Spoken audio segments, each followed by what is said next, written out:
Hey, what is going on, everybody? JB the Ranch Mechanic here, and today I finally have my 2018 Silverado in the shop. I'm not going to get all the work done on it today. This is going to be part one of however many parts it's going to take to get this wrapped up, but I finally have all the parts that I'm going to need to get this job done. If you have not seen the reason that I've got the truck in the shop, if you'll look back on my video from a couple months ago, I did some data logging and some tuning stuff with the truck, but right before that, my wife actually hit a deer. I was in the vehicle with her, I was in the passenger seat, and all three of our kids were in the back seat. This deer was sleeping right next to the road up against a fence, so the deer had nowhere to go. We came around a blind corner. The deer woke up, freaked out, and literally jumped in the path of our truck, and we had no reaction time. Luckily, my wife had slowed down for this corner. She was only going maybe 30 or 35 miles an hour. Still killed the deer almost instantly after we sent it barreling down the road about 10 times. But unfortunately, it did cave in the front bumper a little bit. It's really not noticeable unless you're right up looking at the truck, and you can kind of see how it's pushed in and tweaked a little bit. But long story short, I talked the insurance company into issuing me the funds directly since there's no good body shops out here, and I have elected to go with some different stuff. Since I'm doing all the work myself, saved a ton of money, and I was able to use a lot of that money to buy some pretty significant upgrades for the truck. So let me turn the camera around. I got everything laid out here. I'll go over all of it with you, and we're going to get cracking here. All right, guys, real quick here. I did show this in the video before when I was explaining it. Let me zoom out a bit here.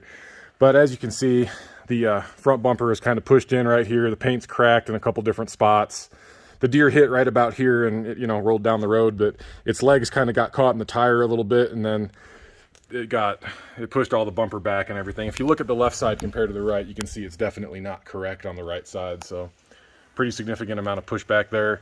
A little bit more noticeable from this side. So we're going to go ahead and get this taken care of. Maybe not today. We're going to start with the easy stuff today. But anyway, let me walk you back over to where I got everything laid out, and I'll show you all the stuff we're going to be putting on this truck. All right, pile o' goodies. I'm really excited about all this, guys. Got some good stuff laying here. It's taken a while to get all of it. A lot of stuff was out of stock, but we got it all finally. So first and foremost, this is going to be replacing the front bumper. This is a Rough Country steel front bumper. It comes with a 20-inch LED light bar and 4 LED cubes to replace the fog light. So we'll have 2 cube lights on each corner there. Which I will wire in separately. When we get to that point, I'll show you how all that's going to work. And then to the left here, we have some Deaver J1 spring packs. These are basically add-a-leaf packs, but rather than just providing lift, and they do provide lift, but they're a progressively rated spring. So these will replace the bottom overload spring on this truck, and they provide about 2 inches of lift just on their own. Now, I have a 3-inch lift block installed in there right now from MotoFab. We're going to be pulling that out, and I have right here a new 1-inch lift kit from MotoFab with some shock extensions. And the reason I'm doing that is because, again, these Deaver J1s are going to provide 2 inches of lift on their own, and we can't have a 3-inch lift block in there and another 2. We can't lift this thing 5 inches in the rear. The vent lines, the brake lines, all that stuff is not long enough to accommodate 5 inches of lift, and I can't raise the front up to match that. Not without going with some aftermarket stuff. So we're going to be pulling out the 3-inch MotoFab lift blocks, and we're going to be putting in the 1-inch lift to go along with the 2 inches of lift provided by the Deaver J1s. MotoFab is kind enough to include new U-bolts and new hardware for the shock extension brackets and everything. Now, if those do not end up being long enough to accommodate the Deaver J1s, I ordered some different U-bolts from Beatty Spring Company, and they're sitting here kind of in reserve. They're a little bit longer just in case we need them. But I'm hoping that the ones from MotoFab will be fine. And now the meat and potatoes of this whole thing. You probably saw them sitting here. These gigantic freaking things right here are Bilstein 6112 2.6-inch non-remote reservoir shocks. These things are absolutely badass. They replace the front struts. Now you'll notice these are not struts that are assembled. You're going to have to assemble these yourself. Now that makes me really nervous. I've tried to compress springs this size before with those little things that you rent from, Napa or AutoZone or whatever, and none of them are designed to compress springs this big. I ended up buying some different spring compressors on Amazon that are supposedly rated for springs this beefy. Now, I'm going to try to do it myself for about $50 for the spring compressors. It was worth it to me to have them laying around because I can use them for ATV struts and other things like that if I don't end up using them for this. But, you know, I figured I'd give it the old college try and see if I can get these things put together myself just to save a little bit of money. But, you know, even if it cost me $150 in labor, it's not worth getting my freaking, you know, arm blown off or have one of these springs shoot out and hit me in the face and kill me while I'm up here by myself with nobody else around, you know. So anyway, that's kind of where I'm at with that. I've also ordered some new KYB top hats and spring mounts. I got 2 of them, one for each strut, just because the GM ones typically are fine, but with the roads that we have out here and the amount of vibration and stuff, there have been stories I've heard about people having these things come apart on them when they disassemble their old struts. So just to be safe, I ordered the new top hats and spring mounts just in case something ends up breaking on the old ones. I'd rather have these here than be stuck waiting for parts, you know. I'm still going to reuse the isolator and the little, you know, boot and everything that comes in the factory struts, which is why I haven't put these together already. I still need to take some of the parts off of the factory struts and swap them over to get everything put back together. But that's not going to be today, I don't think. I'm not going to get that far. Last but certainly not least are these Bilstein 5160s. These are going to go in the rear. This will be the first thing that we install today. Pretty simple install process. I'm not going to walk you through the whole thing, but that's what we're going to do right now. I've got some penetrating oil soaking on the bolts for the rear shocks. All you need is a 21 millimeter wrench and a 21 millimeter socket, ideally some power tools to make it easier. The top nut for the shock is captured, so you just zip it off with an impact gun and pull the bolt out, and then you just need a wrench and a socket for the lower to get those out, and these swap right in. One thing that does bother me a little bit, I consider these 5160s one of Bilstein's premium shocks. And rather than including these really nice aluminum shock tower ties that I had to buy separately, they give you these. These are what come with the shocks. It's these little half moon deals with stainless steel worm clamps. These are $40 each by themselves. Obviously, I mean, it fit in the budget. I had some money left over from the insurance, so I didn't buy these. The insurance company did. But still, I think that for a premium shock, you should be getting the nicer tower braces included, but that's just a small nitpick on my end.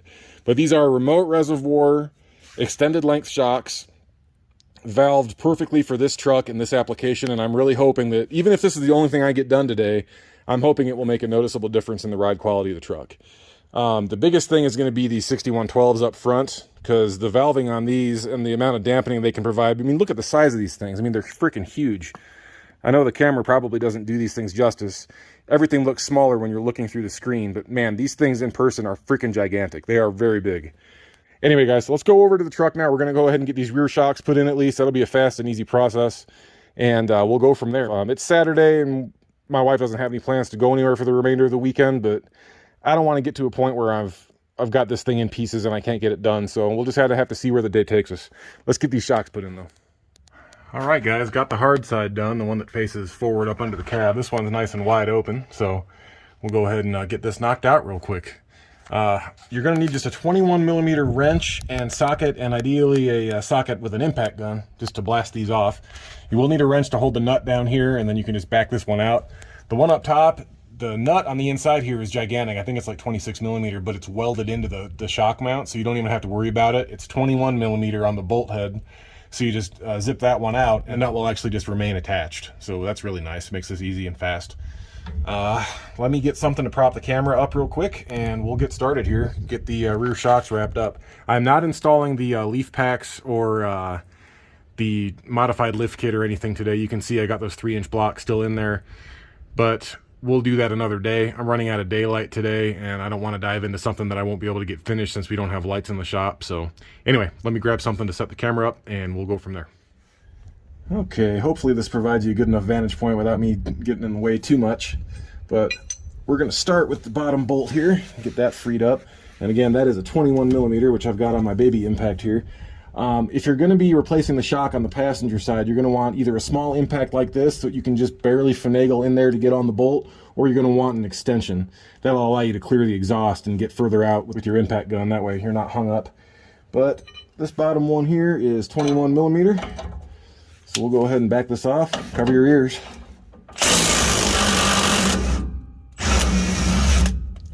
And that's that, and it just hangs. And you know what? For as much crap as I talk about these factory Rancho shocks, I'm really impressed with them. Not with the ride quality. The ride quality still sucks, but these things are fine. They have been run with a leveling kit well outside their design limits for pretty much all of 2.5 years. And they are not blown. They still have plenty of rebound. I can't even compress them here. I can barely compress them when I've got them off the truck. So, you know, props to Rancho for making a tough shock, just your valving sucks.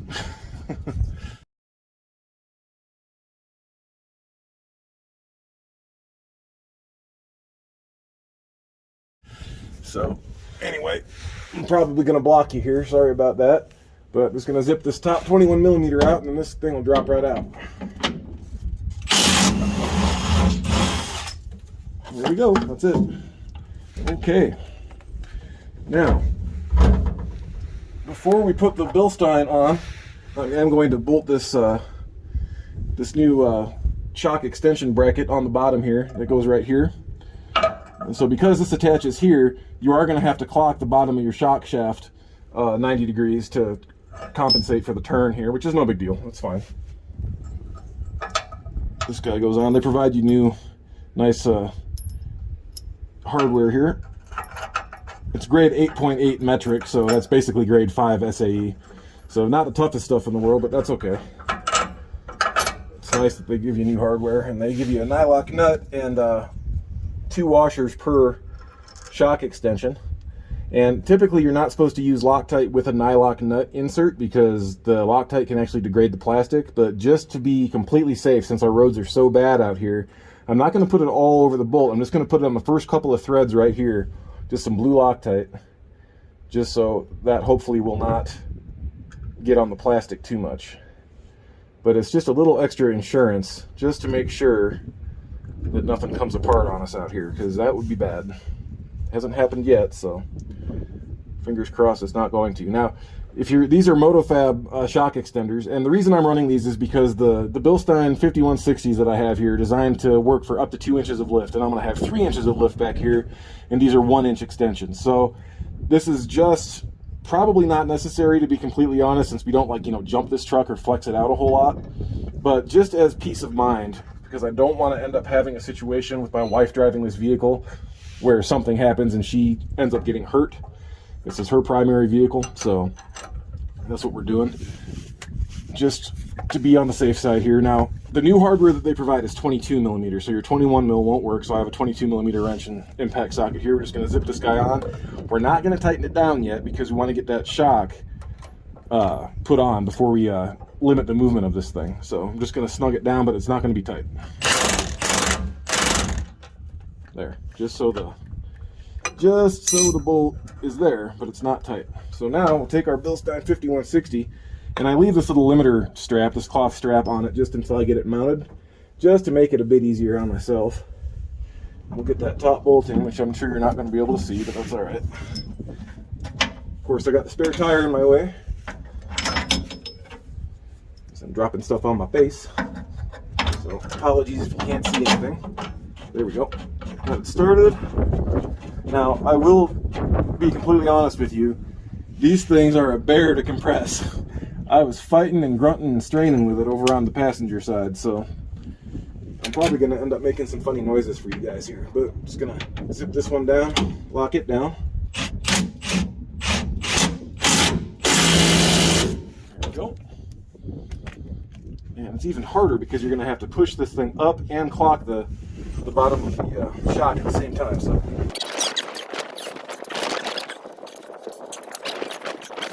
you want to line that guy up best you can.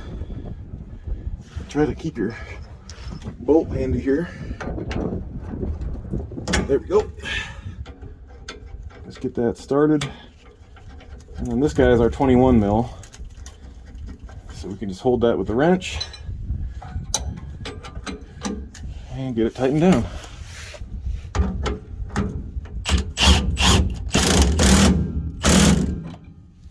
Take our 22mm, put that back on,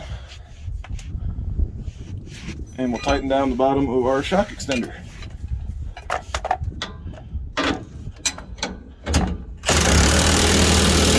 There we go. Loctite engaged, nylock nut holding it in place. There you be. slide that guy up. That little guy will move down as it needs to with the travel of the shock. So there it is. Got our rear shocks installed, and I'm just going to cut this little strappy thing off since we no longer need it.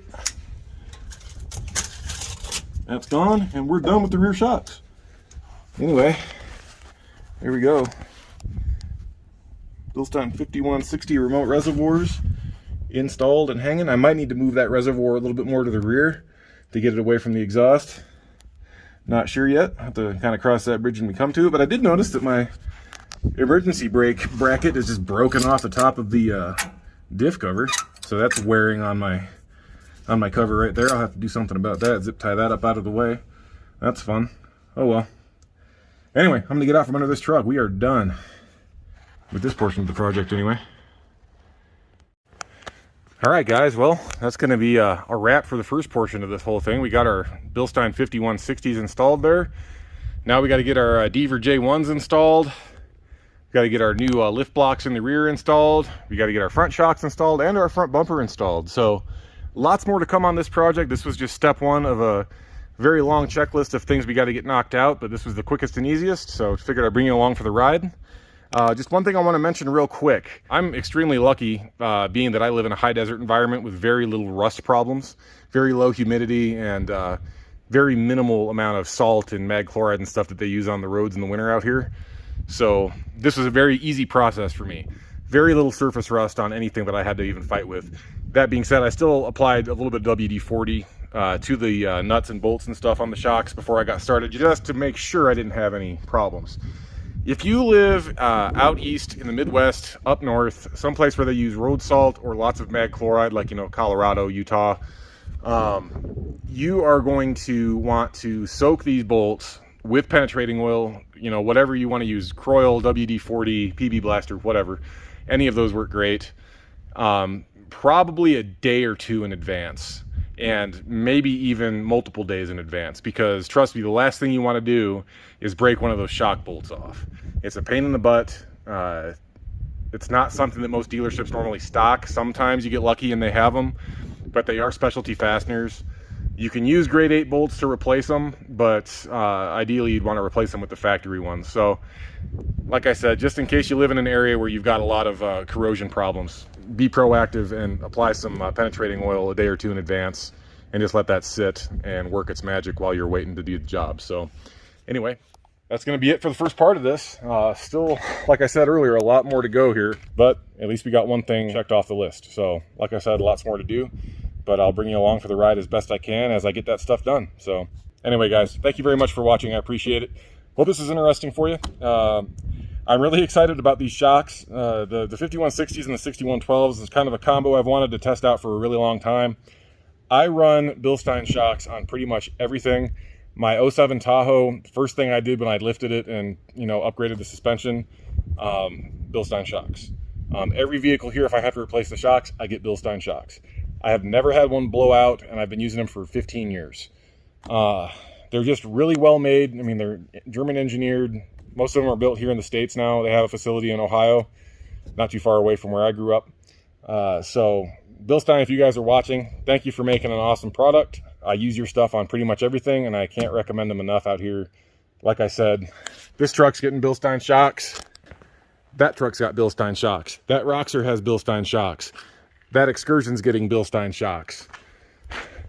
That F-150 has Bilstein shocks. Everything we have out here has Bilstein shocks on it in one form or another. So, like I said, I'm not sponsored by Bilstein, but hey, if anybody wants to send me some freebies to test out, I'm happy to do it. I'm going to need some upper control arms for this thing, so come on, Bilstein, hurry up and crank those out for these trucks.